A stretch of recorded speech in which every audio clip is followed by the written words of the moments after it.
Wanted to do a quick solo video, a little update on the search for Brian Laundrie, because there's something I wanted to ask you and our viewers. I wanted to get your take on the involvement of Dog the Bounty Hunter. And I want to ask the question, is he adding value in the search for Brian Laundrie? Now, last week we kind of had a laugh at the fact that he was involved in the search. His appearance at the house of the Laundries. I don't know what the pronunciation is. But whilst I was packing last night, and you can see my bag's ready to go, I'm heading to Florida to see family. I'm not going to look for Brian Laundrie myself. But when I was packing, I was listening to the WFLA live stream, and I think every afternoon, evening, they go live and document the most up to date happenings in the search for Brian Laundrie. And Dog the Bounty Hunter was a very central point of conversation between I think it's Brian and the chat.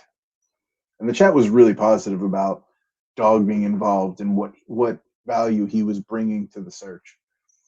And I thought I was going bonkers. I thought, what's going on? What is he doing that is anything but exploitive of this situation? And that was my first reaction. And I thought, okay, maybe I'm being a bit harsh. Maybe I need to reevaluate this because there was a lot of positivity for his involvement. And I don't think he's a bad guy. My initial reaction was this is purely exploiting the situation. So I thought I'd have a look at it a bit more closely and see if maybe I need to recalibrate my expectations. So first off, let's take a look at what Dog has done, and then let's sort of evaluate if there is any value in the work they've done. And this was the first thing that I saw when I started to look at it again. And this is from his Twitter page. We're out here at the island. This would be and could be a perfect spot for him to hide. Not too many people out here, but there's a lot of environmental things that we're going to fight. So here we go. The search now is really on. The search has just begun. Strange way to end the video. I guess the Northport Police and the FBI have been dabbling, but Dog's in the fight now, so I guess the search has officially begun. Maybe I'm being harsh. Maybe he's referring to his search is officially on. But outside of being a professional mullet wearer and bounty hunter, he is quite good at promoting himself. And this is where my concern is with how this search is going on. And if we look at what he's I guess brought to the table so far, and this is what they were talking about in the chat, were the I guess the progress in the case. And I'm starting to question whether he actually has brought anything new to the case. So if we take a look at the reason he's here, his team had discovered that Brian had gone with his parents camping on the 6th to the 8th to the Fort DeSoto campground. Now, this is something that I'm not necessarily surprised about, and I don't think Dog discovered this. We knew that Brian went camping with his parents on that weekend. That's something the neighbors reported, and every news agency reported this. Now, what Dog may have been able to do is narrow down where they had gone. I think the place they camped, it's public record as far as when you sign in and sign out of this place. I believe you use Easy Pass, not Easy Pass. What do they call it? The Sun Pass to check in and check out. And they were able to track down some witness statements confirming that they saw Brian and his parents at the campsite that weekend.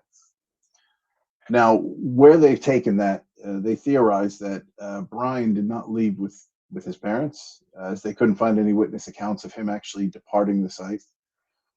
And right now, they postulated that Brian has been hiding on these islands, using a canoe going from island to island to evade capture.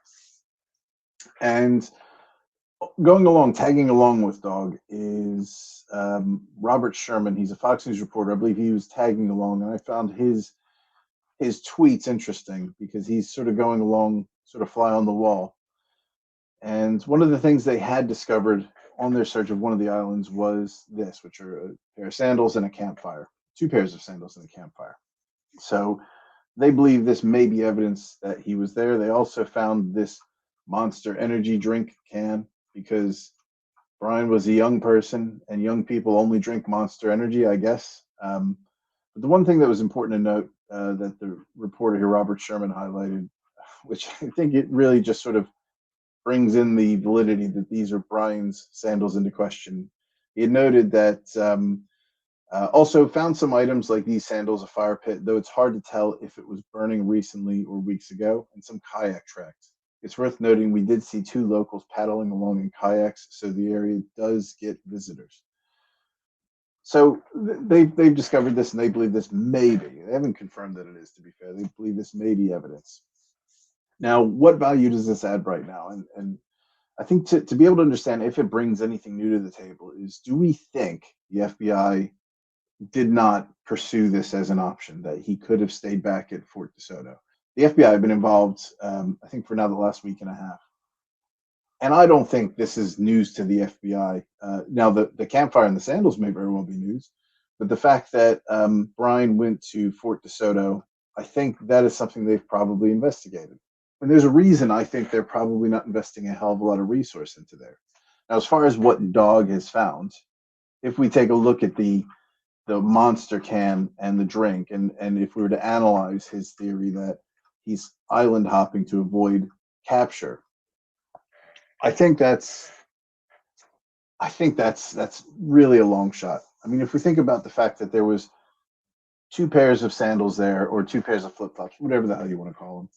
If I'm on the run, I'm going to be packing like a minimalist, and I'm not going to have the shoes on my feet and then a pair of flip flops and a backup pair of flip flops. And I'm probably not going to be, setting any campfires up to avoid detection. Really, it's an area too that's fairly, the hiding areas are not as broad as the Carlton Reserve, which is where I think they're looking. Because if we look, this is the area that Dog believes he is, and there's a series of islands, I believe, here that Dog is looking. And this, from above looks like it's a lot smaller than it is, but it is pretty big. And if we were just to zoom down here, I think the area that the FBI have focused their search on is this massive area here, which is the Carlton Reserve. Now, there's a reason they focus their energy on here. Now, I'm not saying the FBI have been perfect. I'm not saying the Northport police have been perfect. They've made their mistakes. I'm sure they would say that. But there's a reason they've put a lot of time and money into searching this area. And the one thing I'd like to know from Dog is, had they even considered the fact that the FBI had already gone down that road, had already investigated that matter, and simply weren't sharing what they were looking into? There's a reason they haven't given up much information. And I think a big part of it is when you have a fugitive on the run, you don't want the fugitive to know where your search is going, how successful you are, whether you're going to be stopping searching Carlton or going to continue searching Carlton, because those are things that are going to help advise the fugitive as far as how they want to act. So Dog has advertised his presence in this area. So if anybody's in this area tonight, they're probably going to get the hell out. But that's a long ways. It's not a small area. Sorry, that's not a big area for Brian to be hiding. And this is the area the FBI have focused. And you have to ask yourself, why have they invested so much time into there? And if you think about the movements of Brian, his mother's Mustang, which he is known to drive when he's home, was found left at the Carlton Reserve, where the FBI focused a lot of their energy on searching. They must have looked at,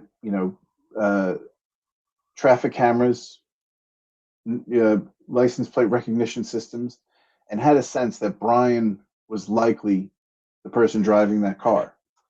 I.e., they have more evidence that Brian had driven to Carlton Reserve than he stayed at the Fort DeSoto campground. So does that mean that Dog the Bounty Hunter has hurt the search, has hampered the FBI's efforts? No, I don't think it has necessarily, or at least not yet anyway. I think what I'm uncomfortable with and where I think he's not helping is in the way that he's searching. And I don't think it's malicious in nature. So, for example, he is updating us on Twitter, that the search is on. Dog is on the case. Nobody worry. And as far as what they found, I don't think they found anything that the FBI hasn't already figured out and investigated. But he's made it a point to update us on Twitter. And that isn't for the benefit of the search. That is for the benefit of his fans, everybody who wants to know what's going on, and really for his brand. And I don't think it's necessarily a direct, I see a tragedy that I'm going to exploit. I think that's in his nature.